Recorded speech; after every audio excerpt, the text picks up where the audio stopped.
Assalamualaikum warahmatullahi wabarakatuh dan salam sejahtera. Boleh tak cerita sedikit tentang latar belakang Jabatan Belia dan Sukan Negara? Encik Syakira. Assalamualaikum. Hai. Adakah anda mengetahui mengenai latar belakang Jabatan Belia dan Sukan Negara JBSN? Jika anda belum mengetahuinya, mari sini saya beritahu anda. Kementerian Belia dan Sukan telah ditubuhkan pada tanggal 3 Mei 1964 dan dikenali dengan nama Kementerian Kebudayaan Belia dan Sukan. Berikutan dengan penubuhan Kementerian Kebudayaan, Kesenian dan Pelancongan pada 20 Mei 1987, fungsi kebudayaan telah dipindahkan di bawah kementerian tersebut. Pada tahun 2000 pula, Jabatan Belia dan Sukan Negara telah ditubuhkan dengan diketuai oleh seorang ketua pengarah berserta 3 orang timbalan ketua pengarah, iaitu Timbalan Ketua Pengarah Pembangunan Belia, Pembangunan Sukan dan Pembangunan Rakan Muda. Manakala, bahagian perkhidmatan dan pengurusan sokongan diketuai oleh seorang pengarah dan diikuti oleh 15 orang pengarah di Jabatan Belia dan Sukan Negeri dan 116 pejabat belia dan sukan daerah. Sekian sahaja daripada saya mengenai latar belakang Jabatan Belia dan Sukan Negara. Saya ingin bertanyakan kepada Encik Anis Syafina tentang apakah kepentingan Jabatan Belia dan Sukan Negara. Baiklah, seperti yang kita tahu, Jabatan Belia dan Sukan terdapat di semua negeri. Kenapa Jabatan Belia dan Sukan penting ya? Yang pertama, melahirkan belia yang mempunyai ciri-ciri kepimpinan, kemahiran, keusahawanan dan kesukarelaan. Yang kedua, memperkasa organisasi belia dan sukan. Yang ketiga, melahirkan belia remaja yang kreatif, prihatin, mahir dan dinamik. Dan yang terakhir, menjana budaya sukan melalui pernyataan ramai ke arah masyarakat aktif, cergas dan bersatu. Saya ingin menanyakan tentang peranan Jabatan Belia dan Sukan Negara. Fungsi belia di Jabatan Belia dan Sukan ialah menyediakan program keilmuan dan latihan kepada generasi muda yang dianjurkan bersama oleh sektor awam, sektor swasta, pertubuhan belia dan pertubuhan bukan kerajaan NGO yang lain. Seterusnya, mengukuhkan program pembangunan, kepimpinan dan bina sasiah bagi membina kekuatan diri, institusi keluarga, keagamaan dan kemasyarakatan supaya generasi belia dapat berperanan dengan berkesan.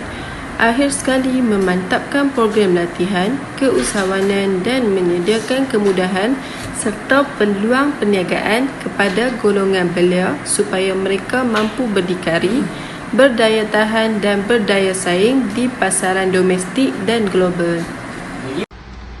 Peranan Jabatan Belia dan Sukan Negara dari aspek sukan, iaitu mereka merupakan agensi peneraju dalam bidang sukan untuk semua dengan menyediakan dan melaksana serta mempromosi aktiviti program sukan di pelbagai peringkat.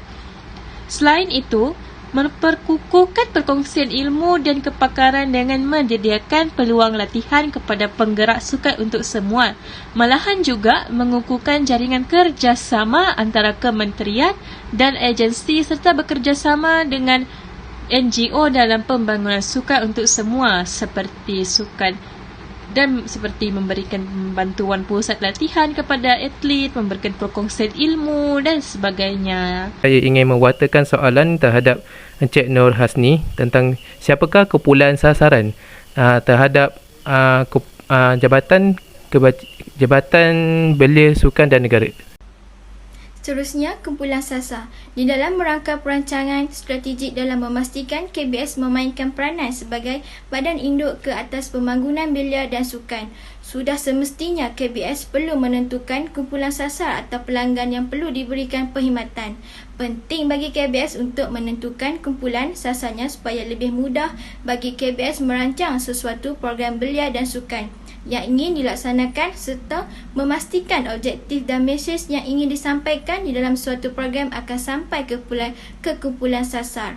Kumpulan sasar KBS adalah terdiri daripada yang pertama, semua lapisan masyarakat Malaysia. Yang kedua, belia berumur di antara 15 hingga 40 tahun, dasar pembangunan belia nasional. Yang ketiga, para atlet sukan prestasi tinggi Akta Majlis Sukan Negara. Yang keempat, agensi-agensi kerajaan. Yang kelima, pertubuhan-pertubuhan sukan Akta Pembangunan Sukan 1997. Yang keenam, pertubuhan-pertubuhan belia. Dan yang terakhir, pertubuhan-pertubuhan NGO. Saya ingin acukan soalan kepada Encik Farah tentang bolehkah kongsi sedikit tentang jawatan organisasi yang ada pada Jabatan Belia dan Sukan Negara? Saya akan menerangkan tentang Carta Organisasi Jabatan Belia dan Sukan Negara. Carta ini dimulai dengan Ketua Pengarah dan di bawah Ketua Pengarah terbahagi kepada 4 bahagian, iaitu bahagian pembangunan dan belia, bahagian pembangunan dan sukan, bahagian pembangunan dan rakan muda, dan bahagian pengurusan dan perkhidmatan sokongan. Seterusnya ialah Jabatan Belia dan Sukan Negeri. Jabatan Belia dan Sukan Negeri terbahagi kepada 15, iaitu Negeri Kedah, Johor, Terengganu, Negeri Sembilan, Perak, Sabah, Kelantan, Melaka, Selangor, Sarawak, Perlis, Wilayah Persekutuan Labuan, Kuala Lumpur, Pahang dan Pulau Pinang. Saya ingin menanyakan tentang perkhidmatan, apa yang perkhidmatan yang disediakan oleh Jabatan Belia dan Sukan Negara terhadap masyarakat sekeliling kita. Boleh tak Encik Izzati berkongsi sedikit? Baiklah, saya akan meneruskan kepada bahagian perkhidmatan JBSN.